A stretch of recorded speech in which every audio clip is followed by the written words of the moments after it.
que eu tive fiz. esse prazer ainda de ver o Fluminense jogar fora do Brasil. Você já teve? Pô, cara, Muitas vezes? Eu vi um jogo, não. Eu fui uma vez fora do Brasil, ver um jogo do Fluminense, que é uma história sensacional. Eu fui naquele Rinazzi Esgrima e Fluminense que o Tuta fez um gol contra, lá na Argentina, Sul-Americana de 2006.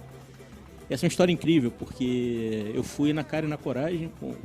Eu estava em Buenos Aires, passando uns dias lá, e tinha um amigo tricolor lá e a gente resolveu ir ao jogo. Pô, vamos ao jogo? Vamos. E o jogo não era em Buenos Aires, era em La Plata, são 50 quilômetros. Então a gente foi sem ingresso, sem nada. Falei, tipo, vamos ao jogo, vamos. E como a gente vai ao Maracanã aqui, chega lá na hora, você se resolve. Aí pegamos um ônibus de Buenos Aires para La Plata, descemos lá e quando a gente olhou o entorno do estádio, era uma torcida ensandecida. A gente não sabia para que lado ia, que lado entrava e tanto. Tava com camisa? Camisa dentro do short, né? Dentro da roupa. E ia procurar uma polícia. Pô, entrada do visitante aqui, onde é? O cara falou, brasileiro? Que cagada. Falou, é? Que cagada. Aí, pô. E aí, a cena seguinte, o cara bota a gente para trás do escudo da polícia. Eles ficaram ali, o que a gente faz com esses brasileiros, né? Como é que a gente resolve? Só estávamos nós dois, a gente até então não tinha visto mais ninguém. E aí o cara começou a falar no rádio e tal, e chamaram a viatura da polícia. Então nós entramos no estádio, dentro de uma viatura da polícia. O cara botou a gente lá em cima como se fosse a rampa do Maracanã, você sobe a rampa e tal. Aí aonde ele nos conduziu era a tribuna de honra ali do estádio e tinham cerca de 20 brasileiros, e estava o cônsul, na época era tricolor também. E a gente voltou de carona para Buenos Aires com o cônsul. Sensacional, A história aliás, é a minha única incursão numa viatura de polícia. Tem que antes preso do que apanhar, né? Não, pois preso a gente não foi. Quando é que foi o jogo? Foi 2-0 Rinazzi. 2-0 Rinazzi. 2-0. E a torcida... o Tuta não que tem. é parceiro aqui do Boteco. Mas graças a Deus não aconteceu nada, né? Não, nada. Só, né? foi só anedótico. Não, a torcida nada calma. Ninguém tava calmo. Que cagada, brasileiros, que cagada. E o cara ainda no carro, e o policial no carro ainda ficou desconfiando se a gente era brasileiro mesmo, porque esse meu amigo já morava em Buenos Aires, já falava muito bem espanhol. Eu falo um pouquinho, e aí o cara falava assim, brasileiro? Fala brasileiro, habla brasileiro. Ele falava isso, policial? A gente falava em português, né? O cara ficou meio na dúvida e tudo, aí quando a gente começou a conversar... Pelo menos não estava com a camiseta, jersey de estudiante, né? Se tivesse com a camisa do estudiante, não ia dar problema. O negócio tinha ficado mais feio. Qual a verdadeira máquina tricolor? 7576, 838485? Eu não vou entender hoje, mas assim, pra mim você viu no 8485, eu gosto muito de acompanhar. 2007, 2012? Não, mas eu vou de 838485. 838485. Eu queria jogar demais, Mas por que você acha que a verdadeira máquina tricolor é essa, Sérgio? Eu acho, sim, porque o time era muito bom. O time 76 eu acho que era melhor. Individualmente eu acho que era melhor. Né? Mas a gente pegou a época muito forte do nosso rival ali, né? O rival foi campeão lá, Intercontinental, da Copa Toyota e tal. A provocação aí era mais a questão da eficiência mesmo, né? Para chamar de máquina aquilo que foi mais eficiente, que ganhou mais. Mas é um pouco disso que você falou, era o momento, né? Em 75, 76, você teve um investimento forte, trouxe grandes jogadores, era um timaço, sem dúvida nenhuma. Mas esse time de 83, 84, 85 foi um time de mais superação, montado com mais dificuldade, que acabou tendo um resultado ainda melhor que o time de 75, 76, sem querer cometer aqui nenhuma heresia, nenhuma injustiça e tudo, mas foi uma escolha na época e a ideia do título era realmente fomentar essa discussão, provocar um pouco isso, essa discussão. Tem muita gente que concorda contigo aqui. Você tem o time de 69 e 71, que era muito bom também, que ganhou 2 cariocas, ganhou o brasileiro de 70. Tem esse time que eu falei dos anos 30, que era muito bom. Então, assim, o Fluminense teve grandes times ao longo da história. Sérgio, fala um pouquinho sobre esse trabalho aqui, espetacular que vocês fizeram, esse Almanac Tricolor, que é a bíblia aqui do Fluminense, né? Uma enciclopédia do Fluminense. É um trabalho muito legal. O Gunter e o Alexandre são 2 pesquisadores também excelentes.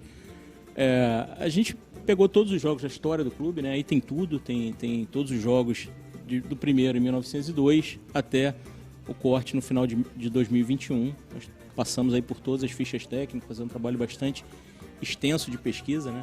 O ideal seria que a gente tivesse um número maior de pesquisadores, que a gente conseguisse uniformizar os dados da história do Fluminense, a estatística, porque isso acaba esbarrando sempre numa questão de critério, qual critério usou para considerar esse jogo, para tirar aquele jogo. Mas é um trabalho muito bacana, tem muita informação aí, tem muita coisa, e acho que ele entre outras coisas, serve também para que outros pesquisadores venham aprimorar as suas pesquisas e, eventualmente, fazer reparos, fazer acréscimos ou sugerir supressões aí nesse trabalho. Quais foram as fontes de pesquisas que você usou? Rapaz, isso aí jornais do mundo todo, né? O Gunther é uma pessoa que fez muito esse trabalho de pesquisar em jornais de vários lugares do Brasil e do mundo. A Biblioteca Nacional, obviamente, foi a fonte principal, né? Os jornais aqui do Rio, de outros estados do Brasil. E esse é um trabalho que começou há muitos anos, né? Eu conheço o Gunther e o Alexandre há seguramente mais de 15 anos, da época da gente ficar pesquisando em microfilme na Biblioteca Nacional. Caramba. Então, a fonte é essa, né? São jornais, são às vezes informações aqui do próprio clube mesmo, né? Que a gente consegue aí nos arquivos do Flu Memória. E jornais e revistas, enfim, do mundo inteiro, outros livros. Qual foi o período mais complicado? As pessoas checar muita informação, tinha informação contraditória? Cara, quanto mais antigo, mais difícil. Mais né? complicado. Né? A Fluminense tem uma história que começa lá em 1902, a cobertura jornalística era muito incipiente. Hoje é fácil, hoje está televisado, está filmado, internet, hoje você consegue. Muitas vezes a gente tinha dúvida num dado, você procura o vídeo no YouTube e você encontra quem fez o gol, Exatamente. como é que fez, que E camisa lá atrás, jogou. no começo, não, né? Lá é muito difícil e aí você encontra muita informação conflitante também. A cobertura jornalística era muito incipiente, né? E você tinha poucos veículos, não tinha mídia especializada. A partir da década de 10... Essa cobertura jornalística começa mais ou menos em que ano? Já em 1902? Já em 1902 se fala disso, até porque as pessoas que praticavam o futebol na época eram bem relacionadas, conheciam as pessoas, então elas mesmas mandavam convites para a imprensa cobrir os eventos esportivos e futebolísticos. Então já tem, desde o primeiro jogo de 1902, você já encontra registro jornalístico, mas é aquela história, é um garimpo, né? Trabalhar. E não saía em todos os jornais, você precisa saber onde está. E não com tanto destaque, né? Assim, no futebol, né? Uma notinha pequena. Futebol, né? E às vezes o jogo era domingo, saía no jornal de quinta, alguma coisa. Destacava muito o Remo, né? Muito, período, né? muito. Como é que pode, né? Remo, né? Cara, eu tô muito feliz. Sabe o que? Isso é muito legal. Posso falar que legal? Eu não sabia. Você tá pesquisando o primeiro jogo que você foi, não? Não, o primeiro jogo Tô que eu fui, não. pesquisando, já achei, ó. O primeiro jogo da minha vida. Eu queria saber... Então é esse depois aqui, que eu tô aqui no primeiro jogo da minha vida também. Não, mas é o que você nasceu. É esse que você foi lá também? Ah, não. Não, eu nasci, entendeu? não. O primeiro, que eu sei qual foi o primeiro jogo. Eu não sei qual é o meu jogo da minha vida. Sabe o meu jogo da minha vida? Um Fla-Flu. Foi o primeiro jogo da minha vida. Quando tinha 3 dias, tinha um Fla-Flu. Pulo o placar. Não quero falar do placar, não. Mas o primeiro, sabe quem fez o primeiro gol da minha vida? O Leomir de pênalti. Acabei de descobrir. Leomir fez o primeiro gol. Tinha uma semana de vida ali, Leomir fez um gol. Aqui, ó. Pô, mas tu é gato, hein? Leomir é de 83, pra pô, cá. tá acabadinho. 87. 87. Checar essa identidade Qual aí. foi o né? primeiro jogo aqui da... deixa eu ver o meu aqui, ó. Quando eu nasci não teve jogo, mas teve no dia seguinte. Teve no dia 23. Ah, não, peraí, tô errado aqui, velho. Eu não nasci em novembro, Alexandre, peraí. Eu nasci em agosto. Peraí, deixa eu mudar aqui. Eu nasci em agosto, pô. Sérgio, qual foi o primeiro jogo que você lembra? Fluminense. Que eu me lembro do... Teu registro. Que eu me lembro, Fluminense 9, Goitacás 0 em 76. Porra, 9-0, é? Começa bem, hein? Eu sou de 72, 9-0 no Goitacás. 76, obviamente, eu não tenho nenhuma memória do jogo, né? Mas meu pai fazia questão de registrar, inclusive, a maior goleada do Fluminense no Maracanã. Esse jogo. Achei aqui, ó. No fio. Não tem no dia do meu aniversário. Mas tem... Deixa eu pegar aqui. Pode ser 5 dias antes? Não, então, eu nasci meia-noite e 15 do dia 24 de julho. Dia 23, ou seja, minha mãe foi pro hospital dia 23. Dia 23 a gente deu uma porrada no Vasco. Então foi no hospital. O Washington fez 2 gols, 2-0, 2 de Washington. Aí eu me animei, eu nasci, é prematuro, verdade. Eu quero nascer. Foi exatamente isso. Vou te falar aqui também. Eu nasci no dia 22 de agosto. No dia 20, o Fluminense perdeu pro Curitiba, no Maracanã, pelo Brasileiro. No dia 24, o Fluminense perdeu de novo. Era hoje nascendo. Palmeiras. Era hoje nascendo, realmente. Vou te falar, hein? E aqui o primeiro jogo que eu fui no Maracanã, eu sempre falo aqui, o Fluminense 4-0 no Botafogo. O Fluminense... Quem fez os gols aqui? Deixa eu lembrar aqui dos gols. Tem tudo aqui, ó. Tem os gols, tem os reservas, tem público, tem renda, tem arbitragem. É a ficha técnica mesmo da partida. Né? Sim, a mais completa possível. Né? Não, é impossível não... E a arbitragem no início do século? Tinha também, não? Tinha. Renda, público... Renda e público quando começa a registrar, né? Que nem não era registrado no início. No início, nos primeiros jogos, não tinha nem venda de ingresso, depois começa a vender. Mas é difícil encontrar essa informação. Qual foi o maior desafio para você nesse livro aqui? Teve algum jogo específico, assim? Que você não estava conseguindo achar informação?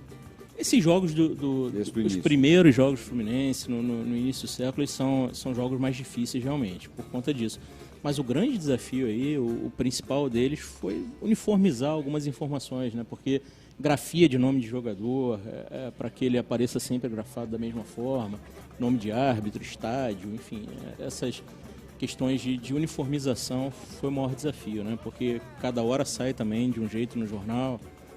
Às vezes os jogadores que têm o nome de batismo de um jeito e são conhecidos de outra forma. Então a gente foi fazendo esses ajustes. Sérgio, eu queria que você falasse um pouquinho da importância do Fluminense, né, na cultura popular no início do século XX. O Fluminense teve uma importância enorme na cultura do Rio de Janeiro, do país. O Fluminense era o epicentro aqui do Rio de Janeiro, tudo era aqui. O Fluminense era um importante agregador, né, de atividades não só esportivas, como também culturais. O Fluminense surge como um clube de prática desportiva, mas ele se torna muito mais do que isso. Né? Rapidamente, pelas pessoas que aqui estavam, né? Se tinha figuras muito importantes, se tinha o Coelho Neto aqui, que era uma figura também de alta relevância cultural, que foi um cara que muito trabalhou para isso, para que o Fluminense se tornasse um polo cultural. Então aqui eram promovidas muitas atividades culturais. O Arnaldo Guinle, incentivador da cultura, não só dentro do Fluminense, mas também fora, né? Patrocinando ali os Oito Batutas, o Pixinguinha, a Donga também fazia parte. Então, o Fluminense está na gênese aí, né? E tá na gênese do esporte brasileiro, né? E tem uma importância muito forte na cultura da nossa cidade, do nosso país, né? Isso foi muito relevante nesse período. E amanhã a gente vai mostrar que o Fluminense é o clube do samba também. A importância do Fluminense na história do samba também, né?